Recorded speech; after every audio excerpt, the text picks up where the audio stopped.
1,000 Words podcast. Join us as we discuss the antics of pro athletes, sports politics, and everything in between. No sport nor athlete is off limits. Now, get you a pitcher of wine and enjoy the show. Here are your hosts, Lene and Linnell Fletcher, aka the Fletcher Twins. Hey guys, welcome back to another episode of A Pitcher's Worth 1,000 Words podcast. It's your girl Nelly Nell. And it's your girl Nay. What it do, boo? That's right. And I am just going to get this situated right here. Okay. So I am sipping on the last bit of my red wine tonight. What do you got? Moscato, of course. Moscato. I still got All right. Let's talk about our amazing weekend. Busy weekend, but really good weekend. It was Danielle's 40th celebration. So we went on a boat. We was on a boat on Saturday, but it took us a while to get on that boat. This is why people need to look at Yelp reviews when they rent boats for the day, okay? Because this, not to get in too much detail, because it did end up being an amazing day, but it took us, we got on the ocean an hour and a half after our scheduled time. The boat battery wouldn't work, it wouldn't crank up, and then when they finally did get it to crank up, the AC wasn't working, and it's 1,000 degrees out there. So I don't care how cute the boat is, I'm not going on a boat without no AC.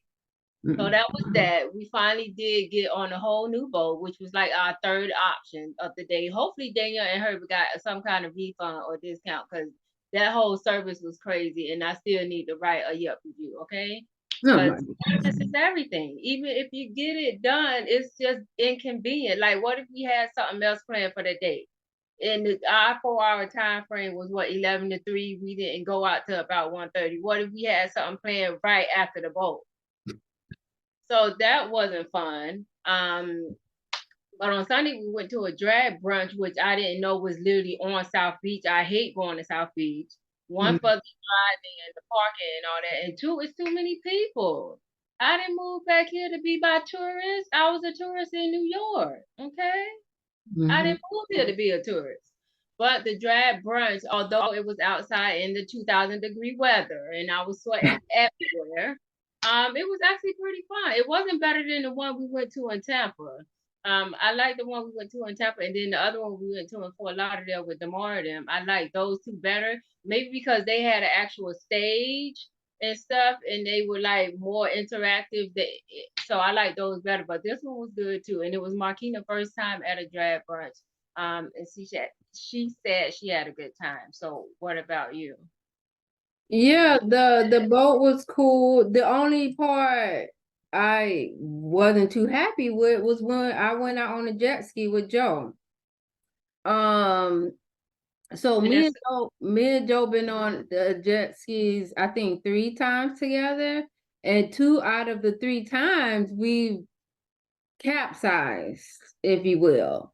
So the odds are not looking good for me with driving the jet ski. It was terrible. So my wig pretty much got soaked.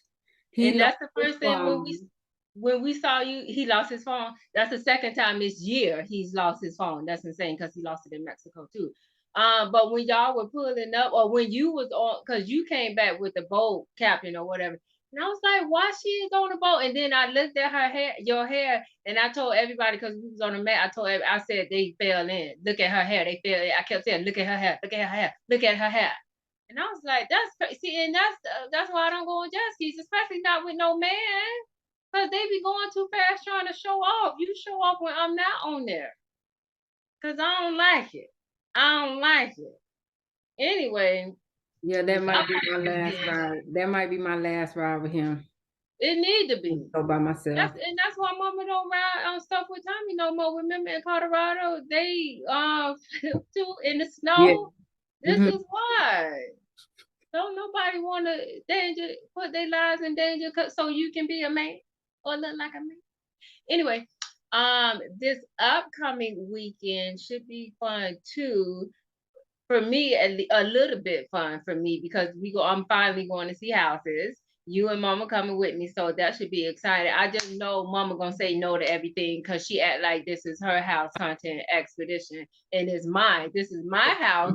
I'm gonna be paying the mortgage, so I get the final say. Mm-hmm. And then we might go to FLOMO, which is a HBCU, and I had no idea Florida Memorial was a HBCU, but go.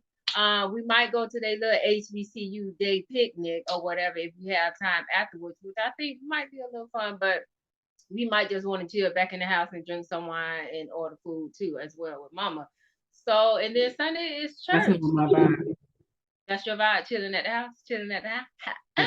So Sunday is going to be church more than likely, and I might try to convince you to go watch a movie with me because you know I'm having movie withdrawals. I'm used to going to the movies twice a week. What's out? I'm not going to see no movie just because it's nominated for an Oscar.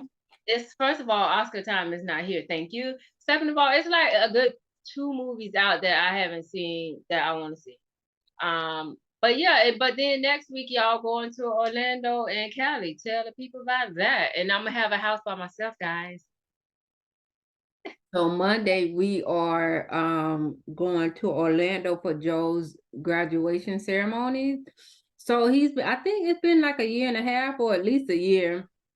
He's been taking, IT people always take like these certification courses and stuff like that because IT like upgrades like all the time or improves all the time. So, and I think this course is from a branch at Florida State. So the graduation ceremonies are in Orlando, I think Monday to Wednesday. And then Thursday we're flying. So we're driving back Wednesday night here, and then Thursday morning we're flying out to Palm Springs to go to my work conference, which is Friday to Sunday, and then we fly back here Sunday night, but get here like early Monday morning. It's gonna be a red eye, and then I'm working from home Monday morning. So yeah, I'm gonna have the house to myself for a week, which is good because I like my me time. But yeah, and work so far has been going good. I like the people.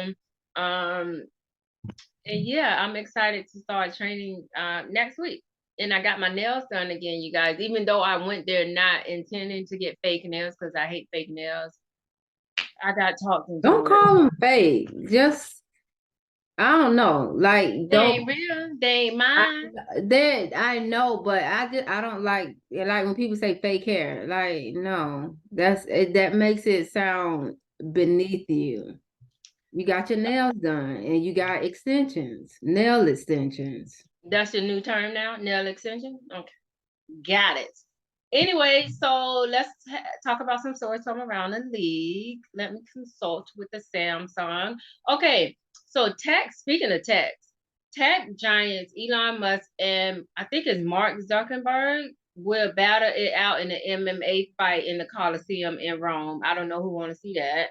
And there was a lot of NBA shakeups. Like I kept getting notifications every day, 2, 3 back to back. Like this person went here, this person went there. So let me just talk about a few of the shakeups. So Kyrie Irving agreed to a 3-year, $126 million deal to stay on the Dallas Mavericks. Okay. Gabe Vincent, who was on the Heat, agreed to a 2-year deal. A 3-year, $33 million deal with my Lakers. There you go. We snatched y'all up for the Heat. Raul Achimura, he's returning to my Lakers on a 3-year deal worth $51 million. Fred VanVleet signed to the Rockets for 3 years for $130 million. Good job. That's a good contract.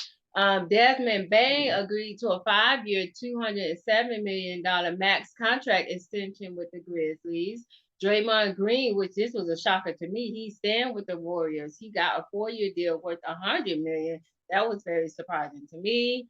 Jackson Hayes agreed to a 2-year deal with the Lakers. Damian Lillard requests a trade supposedly to the Heat.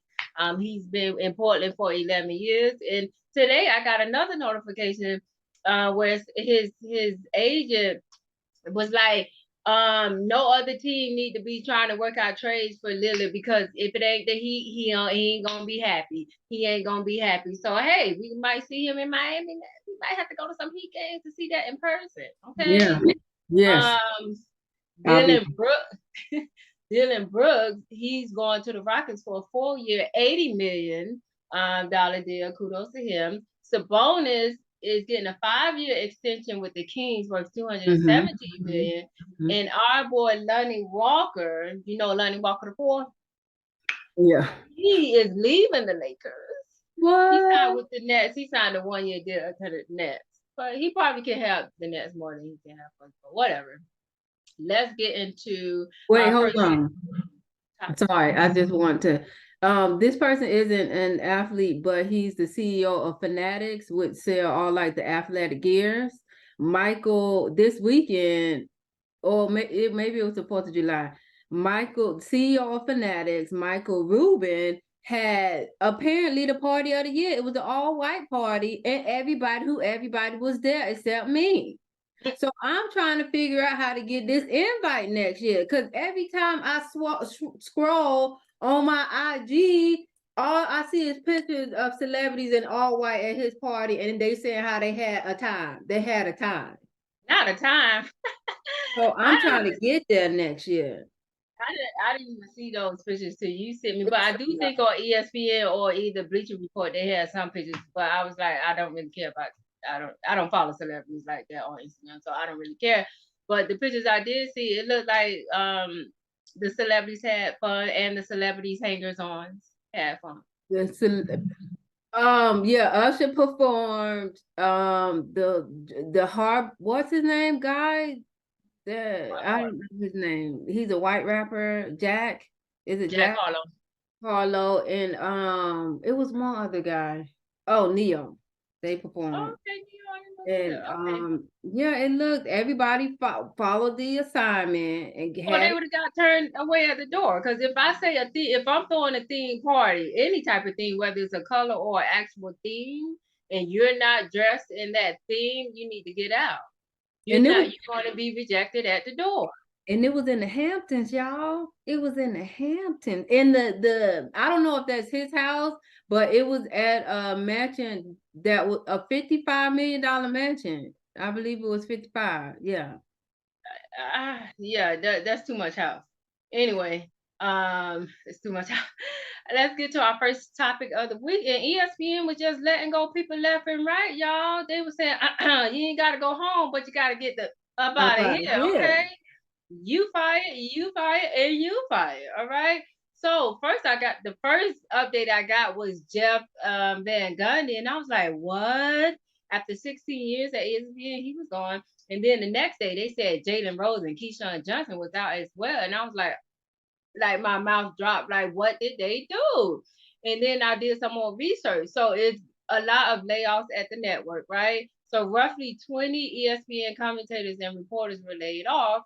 ESPN had planned these additional layoffs involving on-air talent to prevent further reductions to off-air staff and 2 rounds of mandated cuts by its corporate owners, Walt Disney, because you know Disney owns ESPN and ABC and all that. So most will be bought out of their contract. However, if they want to take another job at ESPN, they would have to negotiate their contract with ESPN. So Keyshawn Johnson and Jalen Rose may be the front line, the front of the talks for the undisputed job. What do you know? So yeah, I like Keyshawn and Jalen. Personally, I didn't know Keyshawn was even coming. I didn't know he was still on TV. So I'm gonna go with Jalen. I like him. I think he'll be good. But the thing is with Keyshawn, I think he will be like, it will be a good debate between him and your boy, because it don't seem like Jalen is like the confrontational type, in my opinion. And I know Keyshawn, he will. I think he'll fit in good. Yeah, I think that would be good, but I still want either Richard Sherman or Ray Lewis. Yeah, Richard Sherman is not taking that job. Anyway, so ESPN. Oh, and also I wanted to because they might get those jobs. I wanted to get your opinion because remember the other day we got a little notification or somebody sent us that Ryan Seacrest is gonna be the new Wheel of Fortune host. So what do you think about that? Because it's like they literally, and it makes me upset because we know Keyshawn and Jalen Rose good, like they good for the rest of their life. Why what can't they give new talent these shows and then they can pay them less money? Because it's obviously about the money, and I'm gonna get into that later. But I hate when they keep giving the same handful of people shows. I Yeah, don't like that. I remember when Dark Vivian said that about Will Smith because he had his production company and she was like the movies that he produced he only put his friends in there. So but also it is about money. If you put somebody new in there, like somebody Fresh fresh, out of college. and nobody's going to know them, the ratings might go down. So it's all about money. You gotta find somebody that has an audience that will follow that person on that show, because if not, then the ratings go down, then the show get canceled, nobody's making money. I So get that, but I get what I would like new talent on my TV show. Because these people got money. So in ESPN's statement, they said, given the current environment, ESPN has determined it necessary to identify some additional cost savings in the area of public facing commentators' salaries, and that process has begun. This exercise will include a small group of job cuts in the short term and an ongoing focus on managing costs when we negotiate individual contract renewals in the months ahead. These difficult decisions will help us meet our financial targets and ensure future growth. So, what are your thoughts on that statement? And do you think on-air sports commentators get paid too much? Do you think they should give new talent, which you just talked about, an opportunity for lower salaries? Do you even think ex-athletes make good commentators? And what do you think at least Jalen Rose, Keyshawn Johnson, and Jeff Van Gundy's next move should be? Like, should they start a podcast? They can make money off of podcasts, like the Pivot Podcast. Shout out to them. That's funny. The decisions gonna help them meet their financial goals. So yeah, sometimes when you need to make cuts because of financial reasons, you kind of gotta start At the biggest salary? or I'm pretty sure they weren't making a bigger salary at ESPN, but you can't cut the receptionist because that's not gonna help you. Okay, so you gotta cut these positions with some money. Okay, cutting the janitor is not gonna help you get back in the black. Okay. Oh my God. So I get And it. plus, those are frontline workers. Those are essential workers. Yeah, we learned that through COVID who the real essential workers were. And those are the people that do jobs that other people don't want to do. The people that do jobs that make other people make millions, those are the essential workers, not the millionaires. Okay. But yeah, I do think some ex-athletes, not all, because I've seen a lot of ex-athletes like be guests on other people's shows and they can't talk, they saying so not all ex-athletes are good commutators. I do agree with the thing is they kept emphasizing on air talent instead of talent like of other staff. And I think they did that because the on air talent makes more money. And if I need to make more money, maybe I do need to cut these. But they did say they were going to renegotiate people contract renewals in the future. Like if somebody like they're gonna be getting lower. But no, how would you feel if okay, it's time for you to renew your contract and they offering you lower than what you just made the last 5 years? That's Make crazy. it make sense. Like people usually go up, they don't go down, and this is why. That's correct. Speaking of, I have my quarterly meeting, I think tomorrow or either next week, and I'm hoping for an increase. So You gotta get that increase. No, somebody asked me what this guy I used to work with, Kevin. Once he heard through the grapevine that I moved to Florida, he called and we were on the phone, and then he was like, I mean, you don't have to tell me, but was it an increase? I said, I wouldn't move unless it made sense, sir. You don't make moves unless it makes sense. But some of ESPN commentators, they contract probably was coming up, and it's just crazy, and it sucks because that's your job, and they probably wasn't thinking that they would be the ones to get fired, even though in February I think ESPN said these is going to be some layoffs that you never think it's me, it's me, it's me. It's like a pick me girl. But yeah, that sucks. But they got money, and they kids might not. That's the kids that might not have money. Now that's not your problem. Once they reach 18, I know I like generational wealth, but hey, I did all I can do. Some of y'all hitting 50, go retire. I don't feel sorry for none of y'all. Okay. Anyway, on to our next topic, which is about toxic love. Which this was a very bad story, and I'm telling both of them, the boy and the girl, they need to separate. Like, so somebody need to say, if you ain't gotta go home, but you gotta get the fuck out of here too. In this case, like, get up out my house. So Tennessee's tight and backup running back, not a starter. Hassan Haskins was accused of strangling his girlfriend after she liked somebody's IG post, another man's IG post. Okay, so him and his girlfriend was arrested. I think he's only 23 years old, mind not developed. They're going to appear in court on Monday, July 10th.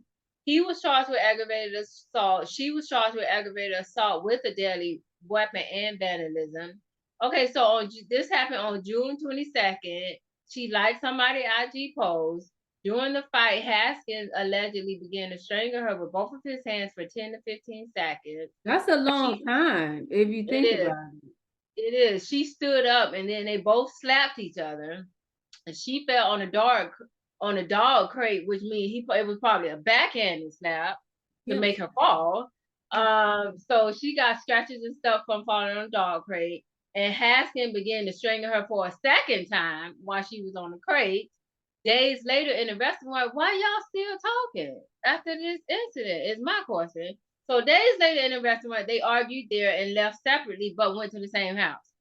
So upon returning home, she threw a cup that shattered, and then she slammed the door. Haskins punched and kicked the door in half. She grabbed and broke his necklace before they fought over her phone. He, of course, got the phone through it, and it shattered. Then she grabbed his phone and saw some women's pictures in it, threw his phone and slapped him in the chest. Then she goes into the kitchen. It's not done, y'all. She goes into the kitchen, grab a knife because she was going to slash his tires. So as she's walking to the garage, she heard him cock his gun. Yes, I said cock his gun and say, I hope you would. And then she put the knife down. Like, okay, this enough is enough. And then, so I guess somebody called the police. Haskins agreed with her account of the incident, but he also added that she hit him with a broom and tried to jump on him and strangle him from behind. So what are your thoughts on this? Is this love? Should they stay together? Should the Titans give him some sort of punishment? Like, what is this? And I'm so tired of people normalizing toxic love in all these relationships. And I'm not saying that after you answer your question. Toxicity. That's what this is. Toxicity. But they're gonna be married next week. We all know that. Now he gonna get on one knee.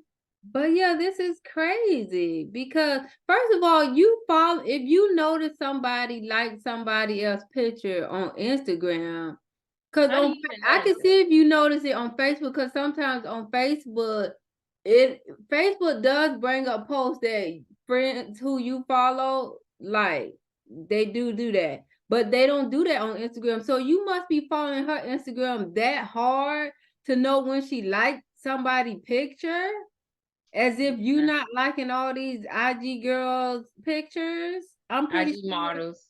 Yeah, I'm pretty sure he liked Keke Palmer picture with her new body, yada yada. Not the new body.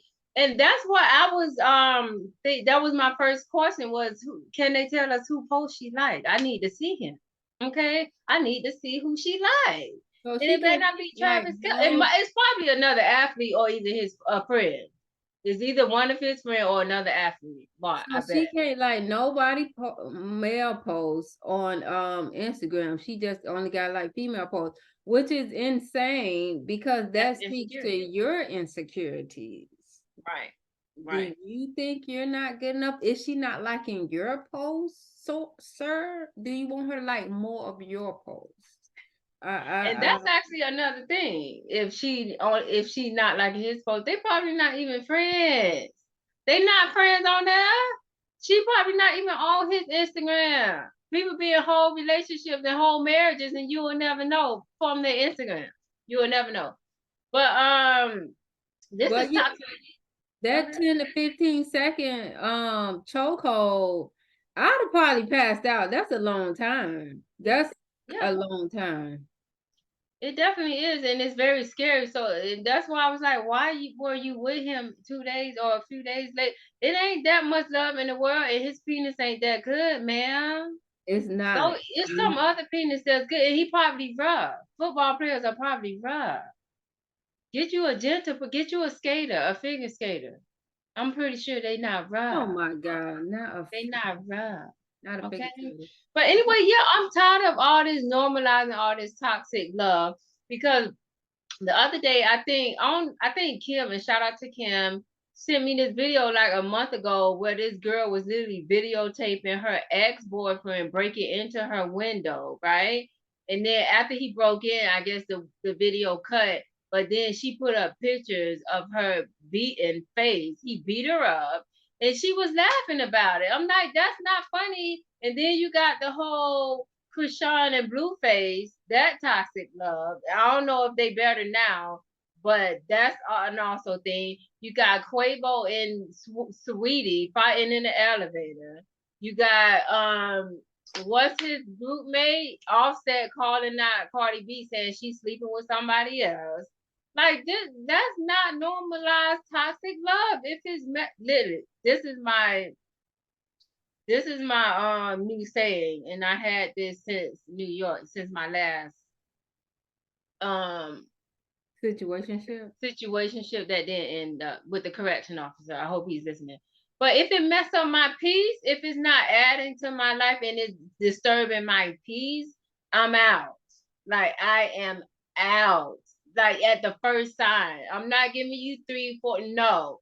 Because you show what you are in those first couple of months. So if it's interrupting my peace, I'm out. And shout out to my new favorite podcast. I was gonna wait to the end, but this is kind of tied into it. The Dear Future Wifey podcast. The host is, I hope I say his name right, Laterris Whitfield. It's so good. It's for singles, if you date, and if you're fiance, if you marry, it's for everybody. And they just interview couples or individuals who have God in their marriage, and they interview people who had ups and downs.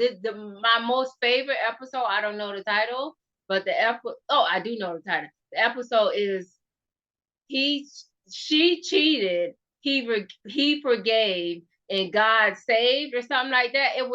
It's such a good episode, and I implore everybody to go watch it. It's such a good episode. But anyway, watching and listening to that podcast tells you how it's supposed to. Well, if you want a spiritual relationship, that's how it's supposed to be. Like if God ain't in it, it ain't gonna work.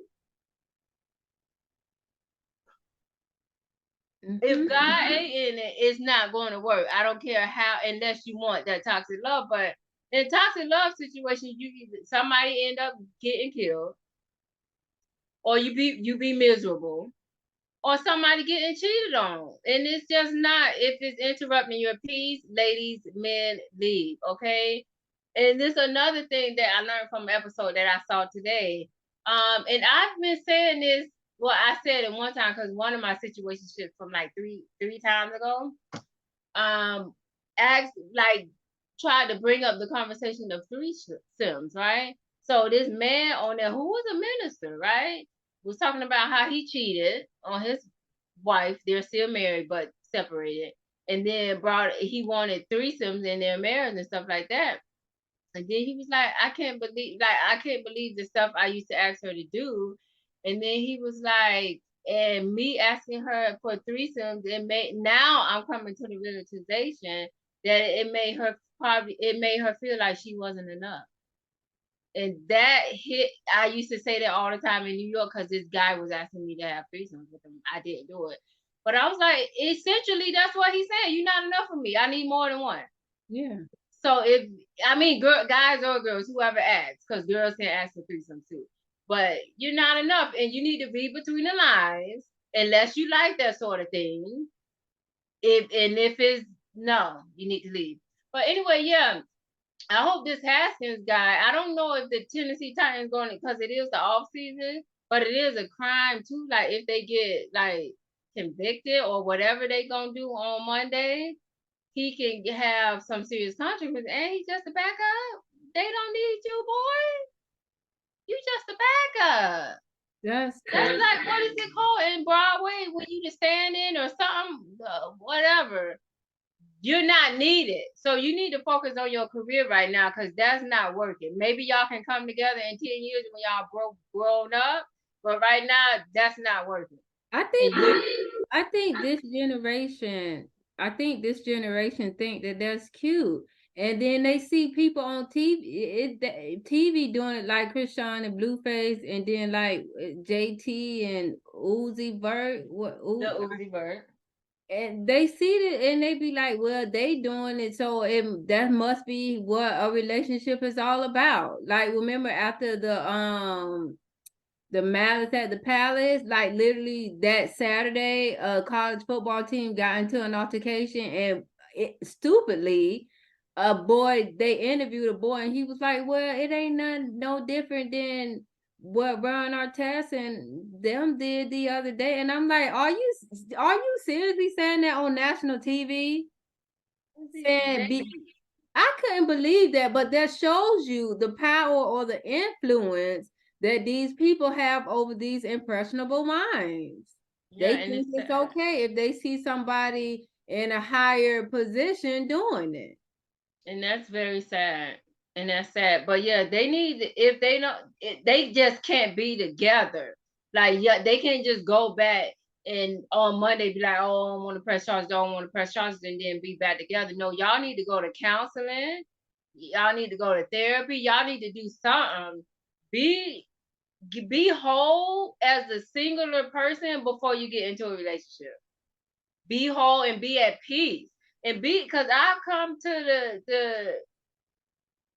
to be content with being single. So if I'm single for the rest of my life, I'm fine. But you're not gonna come in my life and mess up my peace. You're gonna add to it, but you're not gonna mess it up. Because as soon as I see that, I'm out. I'm out. But anyway, this is not about me. Let's get to the highlight of the week. But wait, I also wanted to say one more thing. Sorry, I wanted to say one more thing. Because he had a gun, and he pretty much probably would have shot her if she slashed his tires. Yeah, so that's why I really don't want like guns in the house, because you could be having a simple argument and literally that's always an option if it's there. If it's not there, then that's never an option. That's true. And yeah, why would okay. See, and this is the type of situation where hopefully he get his gun taken away, because you have to do background checks and all that. But if you in this situation, just for it not to happen again, he needs to get his gun taken away at least for 2 years, because you was about to shoot that girl because she was slashing your tires. So her life is worth 4 slash tires, sir. I think 4 slash tires is $500. Her life is $500 to you. Okay. She need to get out now. Like, get out now. Both of y'all need to get out now. But anyway, let me get to this highlight because it's hot. This Florida heat ain't no joke. Highlight of the week, it goes to Joey Chestnut, right? He won his 16th mustard belt title in the Nathan hot dog contest. Okay. Oh God. On 4th of July, they have the hot dog contest. He ate 62 hot dogs in 10 minutes. I would have had to throw up. I couldn't have did that, right? So in the number one pick in the NBA draft, Victor Wembley or Wemby, he tweeted he was the most dominant athlete of all time. So kudos to Joey Chestnut. But I guess we'll see you next year. I'm pretty sure you're gonna be there next year. That's also, I think the woman who won, because they did a women's one too. I think she only got to like 36 or something like that. He got 62 and he not even fat. Like, he not huge at all. Like, how did you do that, sir? How did you do it? You need to tell me your trick, but not for hot dogs. I can probably do it for chicken, hot ones. I can do hot ones. I can do it for bacon. Not clogged arteries. All right, that is all for our episode for this week. Don't forget to listen on all platforms and watch us on YouTube. We got the visuals out, y'all. Bye. Hey, y'all. Thanks for tuning in to this week's episode of A Picture is Worth 1,000 Words with yours truly, the Fletcher Twins. Make sure you join us every week and rate, comment, share, and subscribe. Don't forget to hit up our email at podcast.1000words@gmail.com with any questions or topics you'd like to hear us cover. Also, check us out on IG at The Fletcher Twins and Facebook at A Picture is Worth 1,000 Words.